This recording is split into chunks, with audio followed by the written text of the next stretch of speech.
ராசியை பொறுத்த வரைக்கும் என்னன்னா, ரொம்ப காதலிப்பாங்க. ரொம்ப பயங்கர காதல்னாலும் உச்சம், சண்டைனாலும் உச்சம். இதுதான் அவங்களோட அமைப்பே. சட்டுன்னு சில முடிவுகள வந்து மாத்திப்பாங்க.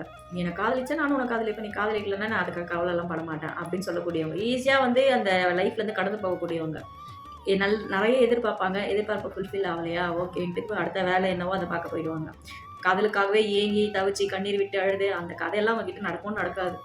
ஸோ எதையும் தாங்கிக் கொண்டு, எதையும் கடந்து கொள்ள செய்யக்கூடிய ஒரு ராசி. துலா ராசிய பொறுத்தவரைக்கும் என்னன்னா, ஒருத்தவங்க காதலிக்கிறாங்க அப்படின்னாலும் சரி, தன்னோட வாழ்க்கை துணையாக இருந்தாலும் சரி, அவங்க என்ன ஆசைப்பட்டாங்களோ அத அவங்களுக்கு செஞ்சு குடுத்துருவாங்க.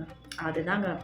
ஸோ மற்ற எல்லா ராசிய விட ஒரு துலா ராசிக்காரங்கள பாருங்களேன், அவங்க தான் காதலிக்கிறவங்களா இருந்தாலும் சரி, தன்னோட வாழ்க்கை துணையா இருந்தாலும் சரி, ஏதாவது ஒண்ணு கேட்டுட்டாங்க அப்படின்னா, உடனே அவங்களுக்கு அது கிடைச்சிரும்.